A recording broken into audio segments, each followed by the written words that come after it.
This happened when I was 18, making the road trip from my hometown to my new college. I had all my stuff shoved into the trunk and back seat of my cheap SUV. This was not only my first long road trip alone, but also going to be my first time being away from my family for an extended amount of time, so my nerves were reasonably high. Anyway, the directions I was taking said it was 600 miles in total, which I split into 2 days of driving. I was taking whatever route the maps had me take, and it estimated I'd make it to the hotel at 11 p.m. However, with possible traffic, gas stops, and getting food, I knew I'd likely get there much later. By 7 p.m., the sun was fully gone, and most of the cars were gone too. Every once in a while a car would pass by, and I'd see their headlights slowly fade out in front of me, but for most of the drive it was just me. This actually made me really tired and bored.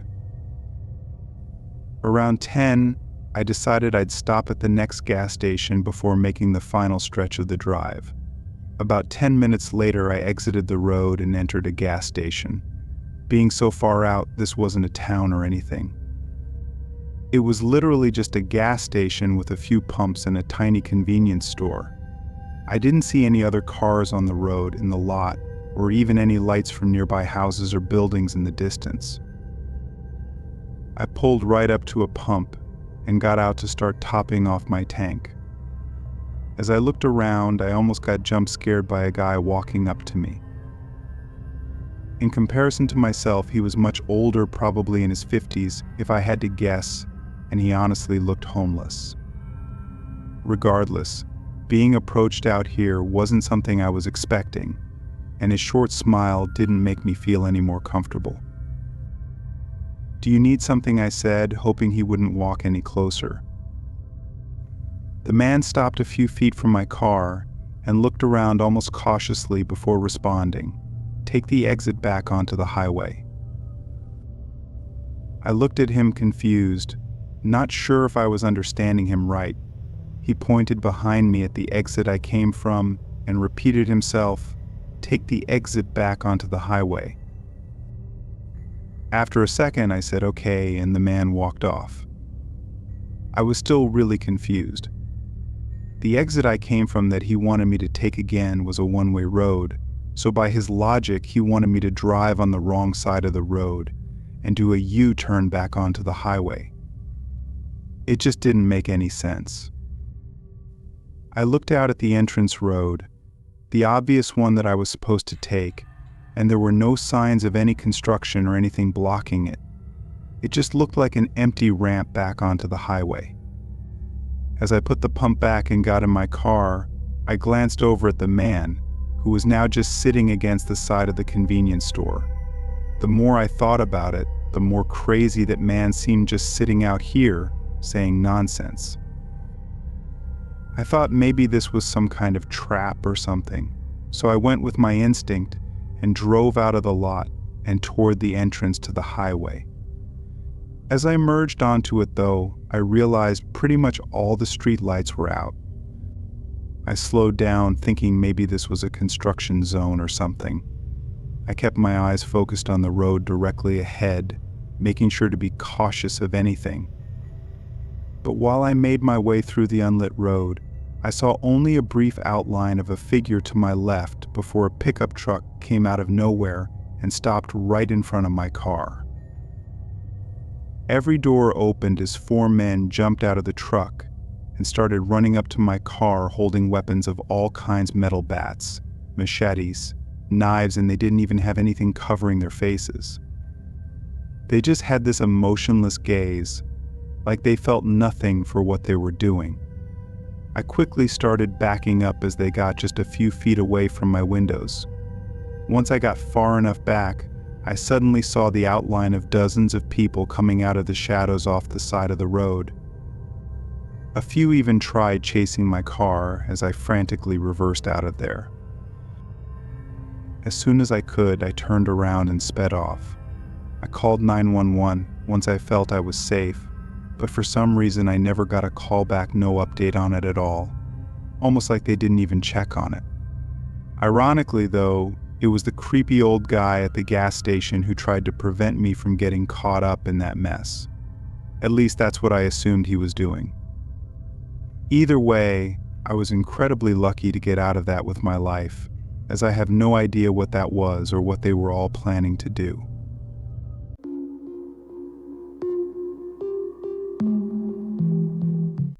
It was a typical Friday after my college classes were out, and I was spending the night doing DoorDash.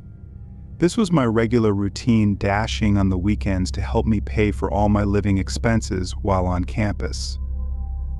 The night started well, with me getting a lot of orders done and making a good amount of money. Then it hit a stalemate after the big dinner rush. Very few orders were showing up, and the ones that did were very low paying, basically a waste of time. After an hour of aimlessly driving around, an order came through that wasn't too bad. It was 8 miles away, but the payment was well worth it. It wasn't absurd, but enough to make it not feel like a ripoff like many of the other ones. I accepted the order, ran into the restaurant to grab the bag, then hopped into my car and started driving. The map said it would take 30 minutes, which I think was the longest of any orders I'd done up until this point. Most of the houses were right around campus. Anything further than 15 to 20 minutes out became pretty much bare fields of grass. As I got to that 20-minute mark, it became just that very few houses, mostly sitting far out in fields of crops, and nothing else. The rest of the 10-minute drive was on this empty road going along these farms. Finally, I made it to the house.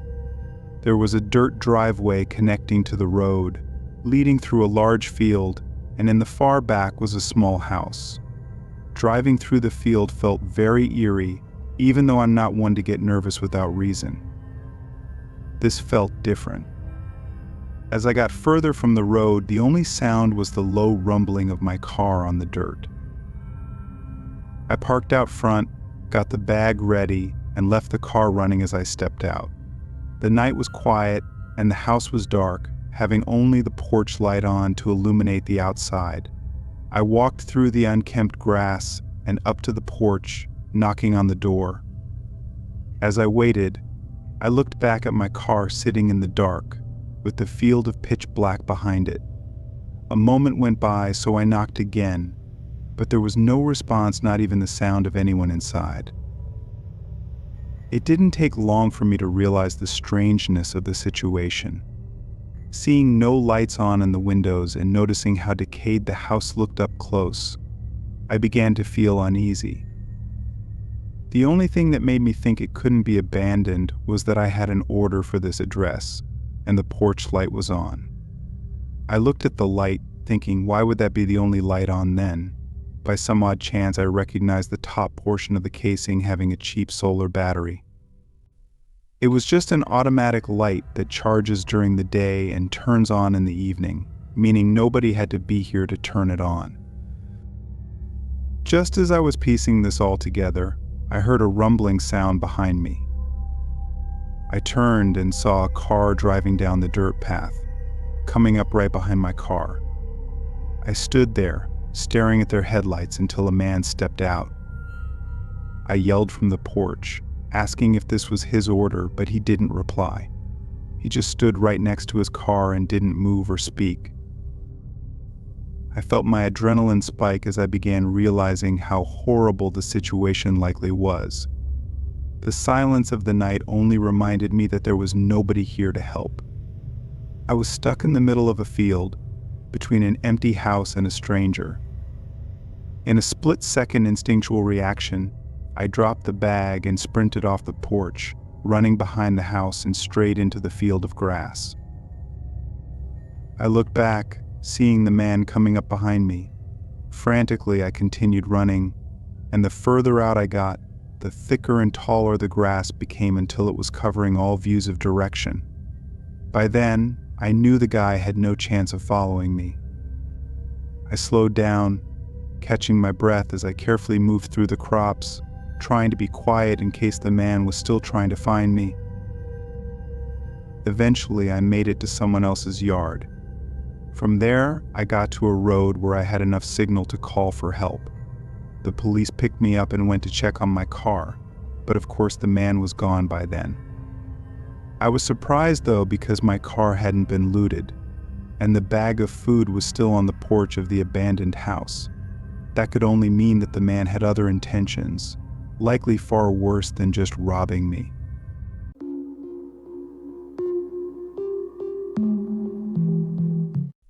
This happened during a road trip I was taking on the way back from seeing my family for the holidays.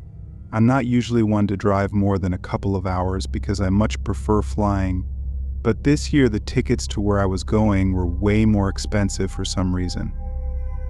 It would have cost me over $1,000 for a round-trip flight that only went a few states over.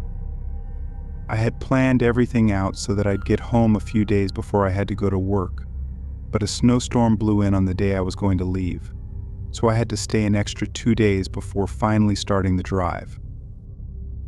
The roads were empty since it was past the holiday rush, and most of the drive was pretty out of the way from the big cities. The hardest part of it was always staying awake and fighting the boredom. The first 8 or so hours went by without any trouble. Sure, I was tired, but the snow on the road kept me awake and attentive.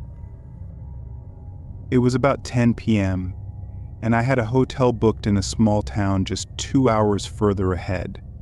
But as I drove, a small light came up in my mirror. It was the headlights of someone behind me, which was actually the first person I'd seen on the road with me in over an hour. Their lights were getting bigger quickly, showing they were coming up really fast. Soon I could see that it was actually a large van of some kind. It was only a one-lane road, so I couldn't get out of their way, but I figured they would still swerve around me given they were going so fast. Once they reached the back of my car though, they matched my speed and stayed behind me. After a few seconds, I realized they weren't trying to get around me, and we drove like that for almost 10 minutes. It was kind of unnerving, being that it was only us on the road, and yet this huge van was trailing right behind me. It wasn't a normal following distance either. They were so close that I couldn't even see their front bumper or license plate in my mirror. Maybe I was quick to feel uneasy about it, but an exit came up for a gas station, and I chose to turn off, hoping they would stay on the road and that I could put some distance between us. But as I veered off and down the exit ramp, they stayed right behind me. I pulled into the gas station and parked at one of the pumps as the van pulled into the pump behind me. At this point, I didn't know what was happening. Part of me thought this was something bad, but another part of me thought I was just overreacting. I knew this was the only gas station in the past 30 minutes, so it wasn't all that unlikely that they also needed gas. Before getting out to fill up my tank, I shut my car off and looked around. The store part of the gas station had its lights off and a closed sign hanging from the door. I looked to the sides of it, seeing nothing but empty darkness, no houses, no buildings, just a field covered in snow with a single road going through it. I looked in my mirror and saw a man standing outside of the van, putting gas in. So I got out and began doing the same. As the numbers slowly ticked on the gas meter, the man quickly put his pump back and sealed his gas cap. I looked over, seeing him walking to the back of his van. Then, I heard the loud ratcheting sound of the back door being lifted open. There was something in that moment, maybe a gut feeling or just instinct, that told me to get out of there. I pulled the pump out of my car, and not even a second later, 3 men were sprinting at me from around the back of the van. I dropped the pump on the ground and quickly got into my car, locking the doors just as one of them grabbed the handle and tried to rip it open. I was shaking and moving as quickly as I could to get the car on. All 3 of them went around trying each door, but then immediately sprinted back to their van before I even had the chance to pull away. When I did though, I saw them drive away soon after, going in the opposite direction down the way we had come from. I let the police know what happened, but never even got a call back with any updates. I think it's obvious they were trying to abduct people under the cover of night on the vast, unpopulated highway. What's terrifying is how confident, and for lack of a better word, professional the whole operation was. It seemed that as soon as they realized I was securely in my car, and it wasn't going to be effortless, they fled the scene without even needing to communicate with each other. It was like they had done it many times before. What would have happened if they had gotten me? I don't know, but I urge everyone to learn from my mistakes because you may not be as lucky as I was.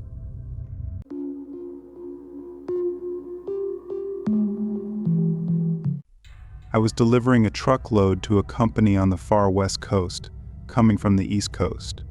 The route across the country is one I've taken many times before, being a truck driver for almost 20 years. It's always the same every time I make one of these drives, same roads, same truck stops, and same everything. Over these 20 years though, I've never really had anything crazy happen. I've had a few odd scenarios, but they never amounted to anything. So, when I was driving this route again, I had no worries in my mind. It was just another day on the job. About 20 hours into the route, a storm started coming over and slowing down my driving. It was late too, so by then I was already looking for the next truck stop to sleep at. As I drove though, a very sudden light appeared behind me. The road I was on was flat and straight, so I would have seen them coming in my mirror. But all of a sudden, they were right behind me. Maybe they had just turned on their lights or something. I didn't know. But they very quickly came right up to the back of my truck. I kept my eyes on them until they got so close that they were completely covered by the trailer. All I could see were their headlights reflecting off the back, but then their lights shut off. I maintained my speed and kept looking back at my mirrors, trying to see if they were still behind me, but I had no way to know. For someone to turn off their lights in the middle of a heavy storm was insane, and to be tailing behind me so closely was just as insane. Thankfully, a sign showed a truck stop was only 5 miles ahead, so at least I knew I was close to getting away from whatever this was. I didn't want to jump to conclusions based on just some weird behavior, but as a trucker, it's hard not to think about the possibility of it being an attempted robbery, especially when alone on the road at night. For the rest of the 5 miles, I saw no signs of them behind me. I was still on edge because I couldn't really see anything anyway, but I started feeling less worried as I was coming in on the truck stop. I pulled in, trying to check my mirrors to see if they followed, but with the rain and lack of lighting, it was really too hard to tell. The truck stop was mostly empty though, aside from a few trucks at the gas pumps. I pulled off to the side and parked in the middle of the lot. After waiting a minute and getting some of my stuff organized, I opened the truck door and leaned my head out, looking along the side of the trailer. I was drenched from the rain in just a matter of seconds, but from what I could tell, there was no car behind me. I closed the door and finally felt a bit of relief, grabbing my pillow and blanket from the passenger side. I locked the doors, turned off the truck, and tried to get some shut-eye. The rain pounding on the metal roof made it easy to fall asleep, blocking out any possible sounds coming from other trucks pulling in and out. When I woke up though, I felt like I had only been asleep for a few minutes. I looked around, seeing it was still dark out and the storm was the same, if not worse. But before I could check my mirrors, a loud thump shook the truck. My eyes opened wider. I reached for the door handle and opened it, looking out at the back of the trailer. Through the rain, I could barely see the outline of a car with its headlights off and 2 men moving around in front of it. Terrified, I hesitated to step out and confront them. As I sat there in that moment of hesitation, the door suddenly slammed against my body, shoving me back further into the driver's seat. Another man stood outside, yelling at me to stay where I was, then slammed the door again. His right hand was shoved in his hoodie, and with two other men behind the truck, I was in no position to try anything. I could feel the truck shake as I just sat in place, with the guy outside my door watching my every move. He didn't even look away for a second. This went on for a few minutes, then they ran back to their car and drove off. I was still in shock, watching their car disappear onto the road. I called the police and put in a report, but no information ever came up on who the men were. All I know is that if I had been any less aware, and had just tried to drive off at the first sight of the men, I probably wouldn't have made it out as safely as I did.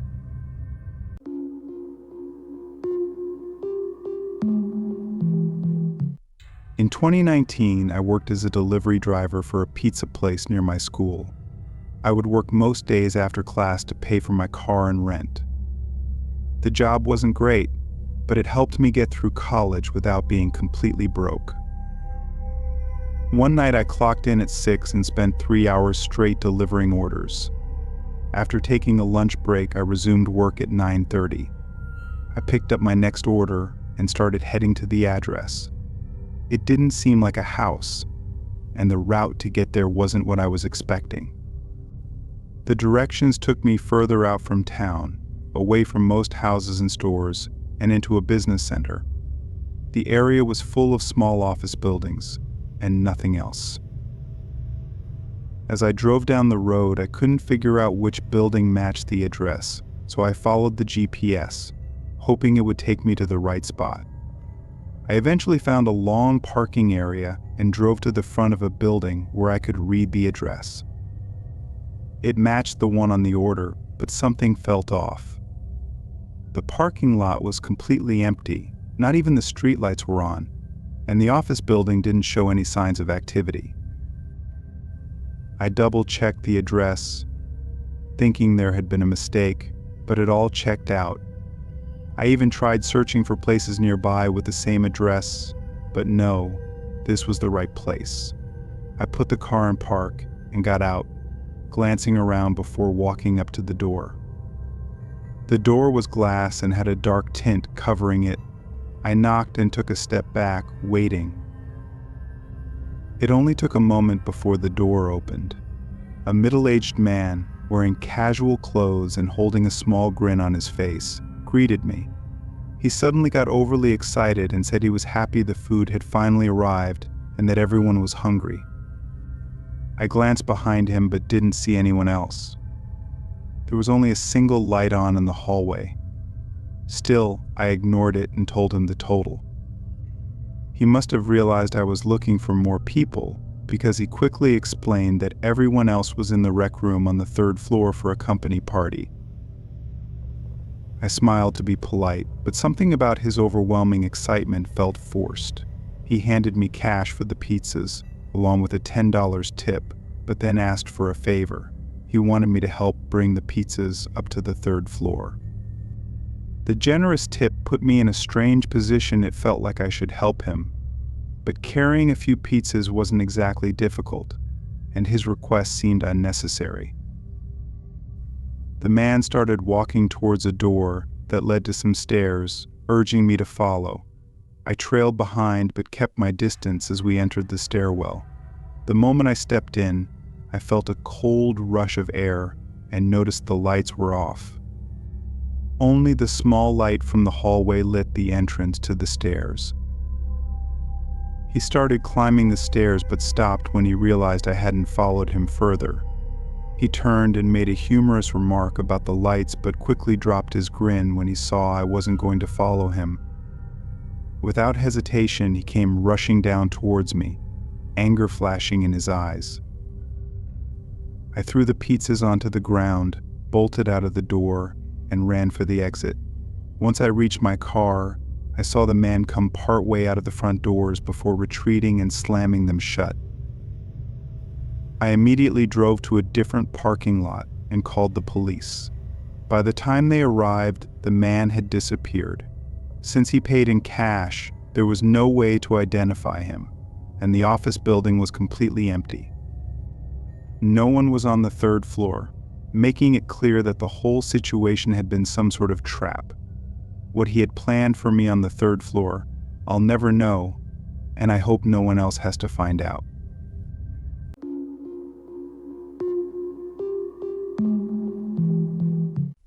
I used to deliver Chinese food for a local restaurant. I was just a teenager in high school at the time, and whatever job I got wasn't going to be for more than a year or two. I'd say this job was fairly typical to most first jobs or retail and food service jobs because it had some slow and boring days and some busy and stressful days. As the delivery driver, though, I was always thankful to not have to be working in the store and dealing with mobs of customers. On this night, I started at 6 p.m. It was a Friday, so I was working a late 6 to 12 shift. As soon as I clocked in, I was delivering orders non-stop for the next 2 hours with no time to breathe in between them.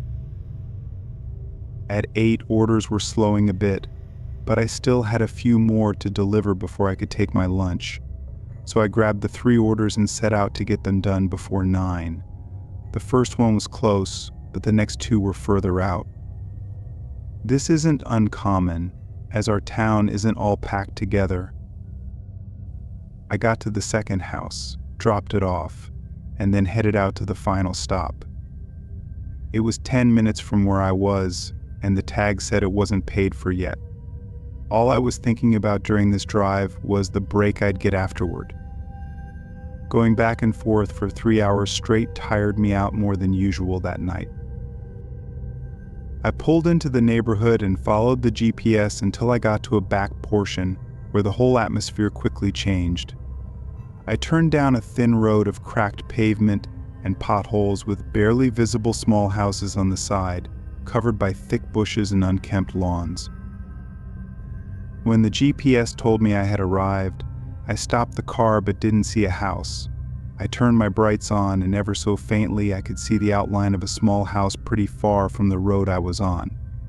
I then looked at the grass leading up to it and realized there was actually a driveway. It was just engulfed in vines and tall grass. I would never have seen it if I hadn't spotted the house first.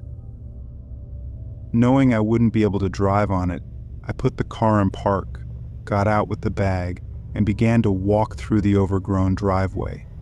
I couldn't believe how awful it was to walk through, and I couldn't imagine anyone letting their driveway get to this point.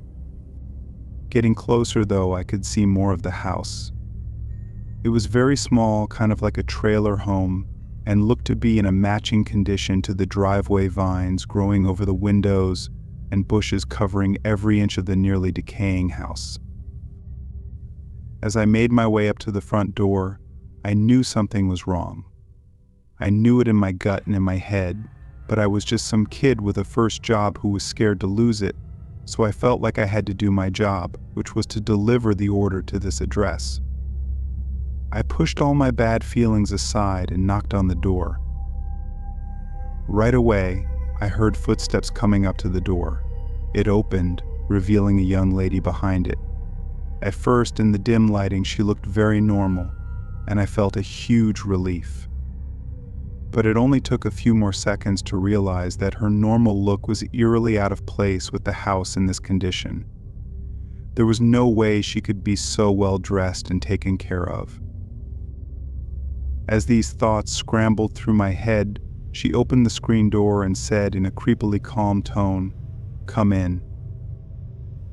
Everything hit me in that moment. I stumbled back a few steps and decided that I needed to leave right away. I turned around, and only a second after beginning to leave, I heard a thud from the side of the house. I looked over and saw 2 men running out from behind the house and sprinting through the bushes toward me. I dropped everything and started running. I did everything I could to get through the thick grass and vines, but just as I reached the end of the driveway, I stumbled to the ground, tripping over something. I hurried up, hearing their footsteps closing in on me. I couldn't even get myself to look back as I ran straight into my car, turning it on. The men immediately stopped and ran back to where they came from. With my whole body still shaking from the adrenaline, I turned the car around and drove away. Of course, I let my boss know what happened, and he urged me to call the police and report it. I was really relieved to know he didn't care about the order and was only concerned for my safety, which, looking back on it, would have been horrible if it were any other way. Police interviewed me and my boss and did a whole investigation, ultimately unable to find any of the people. The property I was on, though, was actually state-owned, and the trespassing sign at the beginning of the road had been dug up and thrown into the tall grass. Their intentions are unknown, but it seems like the most obvious possibility is likely the answer. I just hope nobody else has to go through what I did, and if they do, I hope they can be as lucky as I was to get away.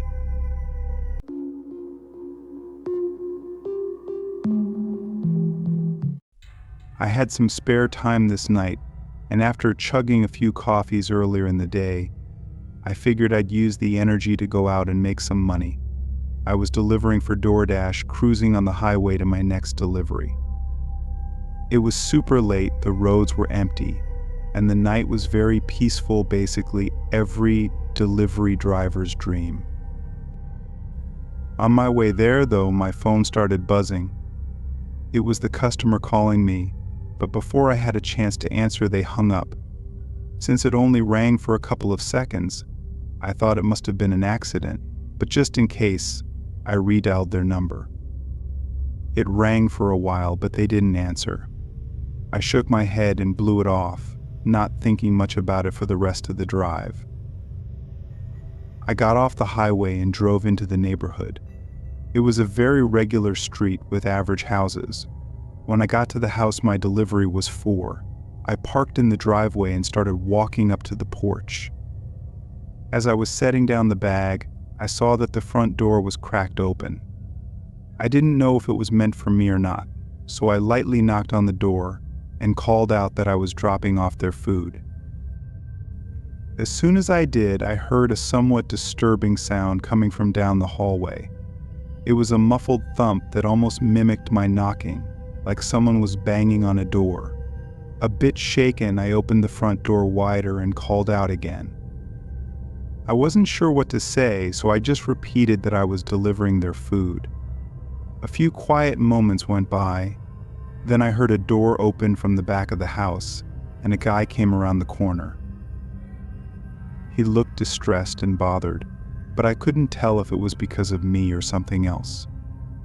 The guy walked down the hall and right up to the doorway where I was standing, not saying a word as he reached for the bag. But then, I heard those thumps again from down the hallway. I looked past him in confusion, and he turned to look as well.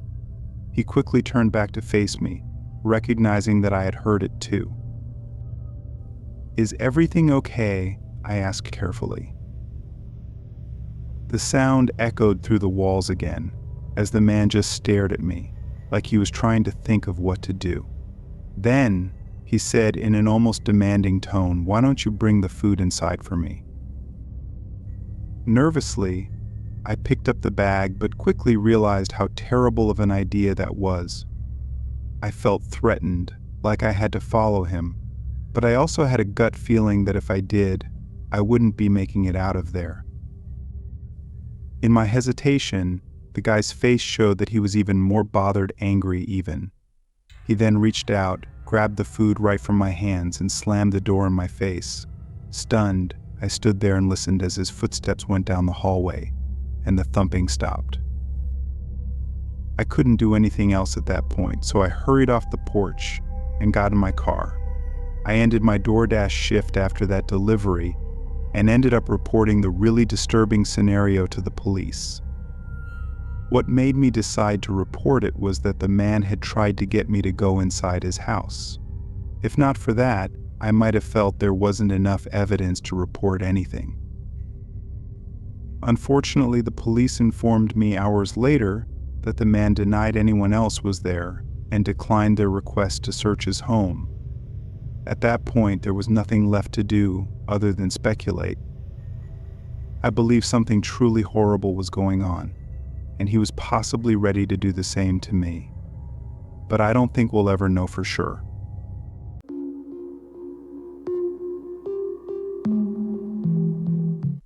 I was driving back from a friend's house who lives an hour away. We lost track of time, so I didn't leave until around 2 a.m. I was really tired, and the drive was really boring. Most of the way home was a long, straight road that didn't seem to have a single other car on it. For the first 20 minutes, it was just me staring at the endless pavement ahead and trying not to let my eyes shut. Then my headlights suddenly lit something up on the road ahead of me. I couldn't tell what it was at first, but as I got closer, I had to slow down and eventually stop. There was a semi-truck parked in the middle of the road, blocking both lanes. I sat there for a few seconds, having no clue what I was seeing. At this point on the road, we were at least 30 minutes from town, and there was nothing out here. The only reason anyone would stop out here is if there was an emergency. I looked to the right of the truck, and there might have been enough room for me to get around the trailer, but there was a steep hill on the shoulder that would have been really risky to drive on the edge of.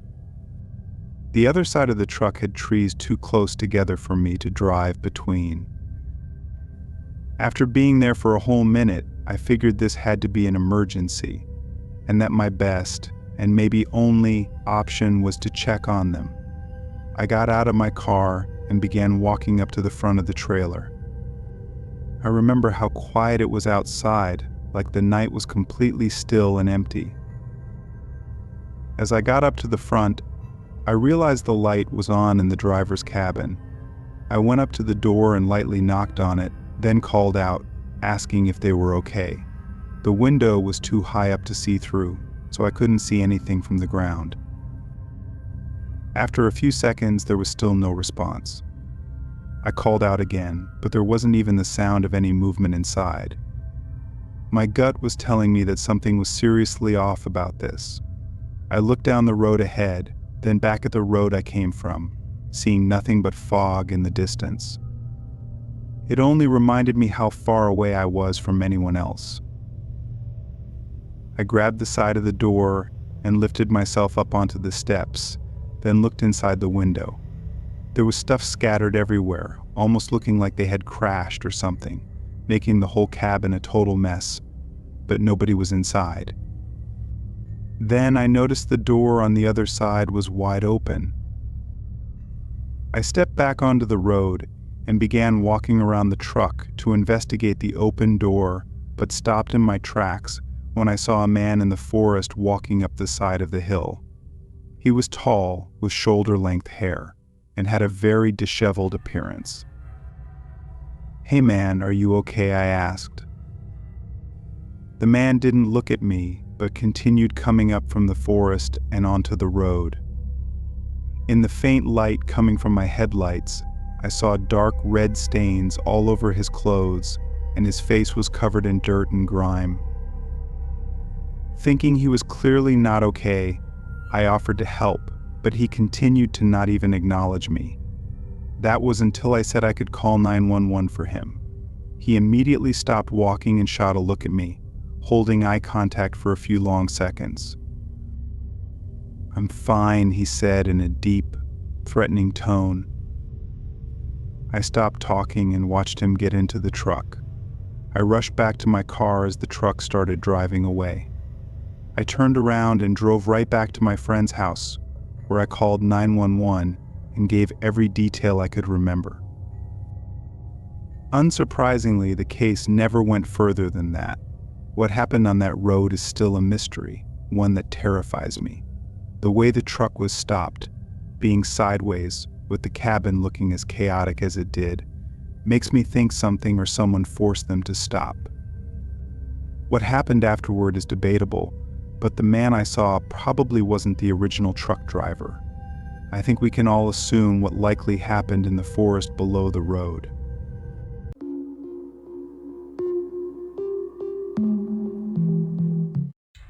I work for my dad at his small construction business.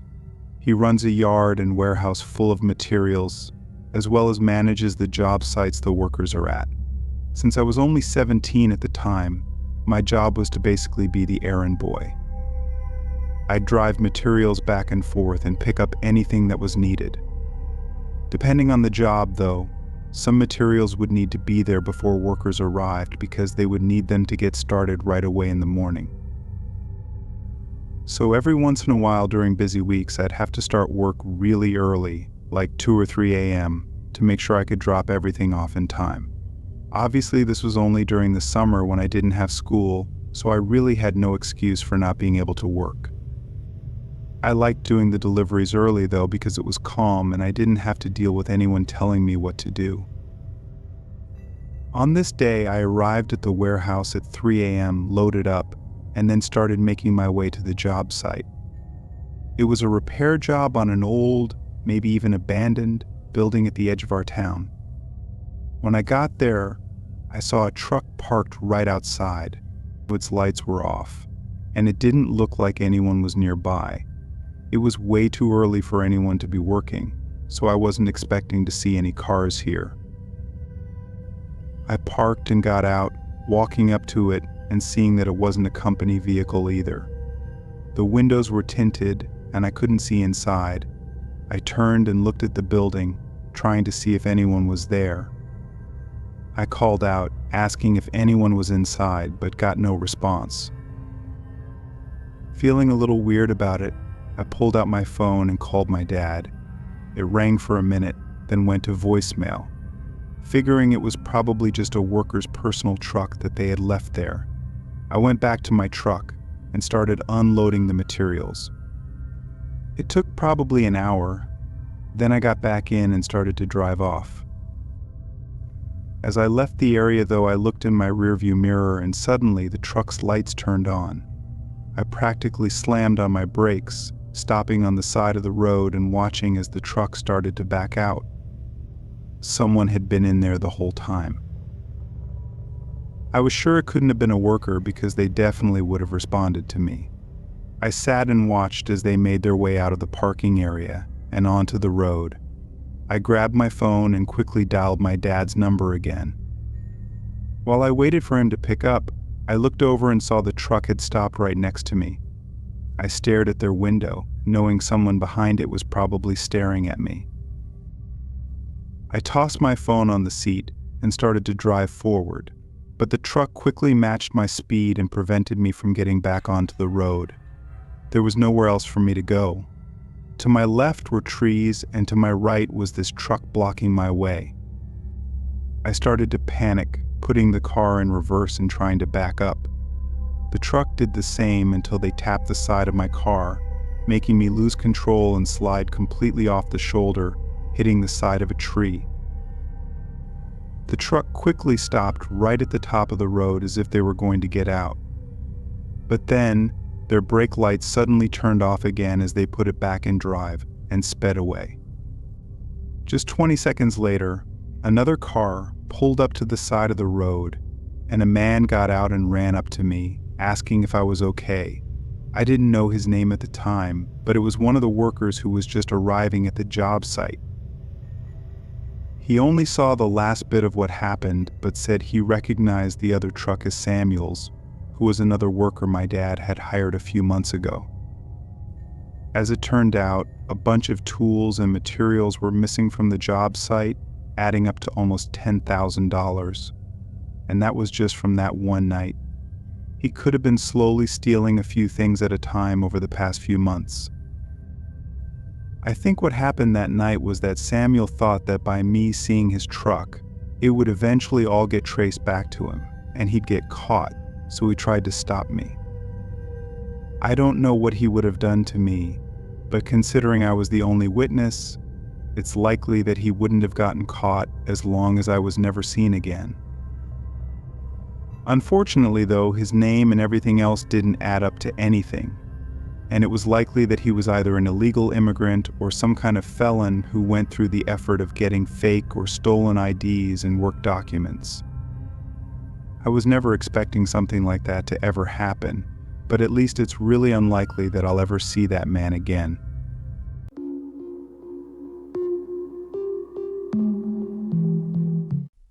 I'm a local truck driver for a common grocery store in our city. This means I stay in the same 50-ish mile radius and drive between the warehouse and several stores every day to deliver pallets of groceries. I don't have to make any drives more than 2 hours long, so every night I get to go home at a reasonable time and sleep in my own bed rather than at a truck stop like most cross-country or regional truckers have to. This day was pretty average. I went between a few stores, delivered the pallets, and got to my last delivery location around 9. It took about half an hour for them to empty the trailer, and then I was good to head back to the warehouse and call it a night. This was always the farthest drive though, since the warehouse was on the edge of the city, away from everything. An hour into the drive, and about 15 minutes from the warehouse, I pulled into a gas station to fill up. I had been riding on empty for probably too long. I went into the diesel section and started the gas pump. While I was leaning against the truck and waiting, I noticed a group standing outside of a parked pickup truck on the other side of the gas station. They were the only ones there, but they kept eyeing me and my truck. It was odd, but I thought they were just waiting for me to leave, probably so they could do something stupid without any bystanders. Once my truck was full, I put the pump back and got in, driving out of the gas station. As I did, the group got into their pickup and left as well, pulling up right behind me. Now it was definitely more than just odd. I still didn't know exactly what they were planning to do, but they weren't even trying to hide it. Over the next mile, as we got further out toward the edge of the city, they kept swerving around behind me, going in and out of the lane and out of the lane and unable to keep a consistent speed. I grabbed my phone from the mount and called the police to report the group for reckless and possibly drunk driving. Being in a huge semi, I didn't feel unsafe, but I was more worried for anyone else who might be on the road. After a couple more minutes, they swerved into the lane next to me and sped up until they were right across from my window. I looked down at them, seeing a few guys looking at me and saying something to the others. Then they sped up again and slammed on the brakes right in front of me. I had no choice but to brake as well, stopping just before ramming into them. As soon as I did, all 4 doors swung open, and 4 of them came running to either side of my truck, trying to open the doors and get in. I immediately went in reverse, trying to put some distance between us before I put it back in drive. My only choices were to take a chance at driving off the road, which might make my trailer topple over, or I could ram through their pickup. Obviously, I went straight through their truck.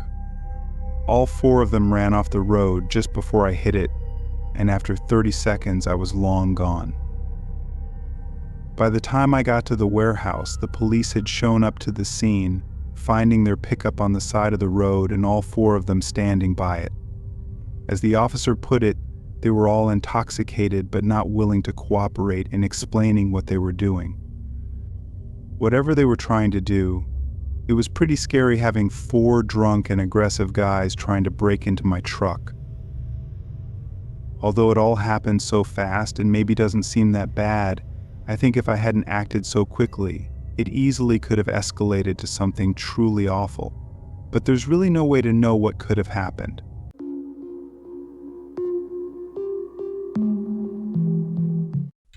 I worked at Papa John's for a couple of years at the end of high school and the beginning of college.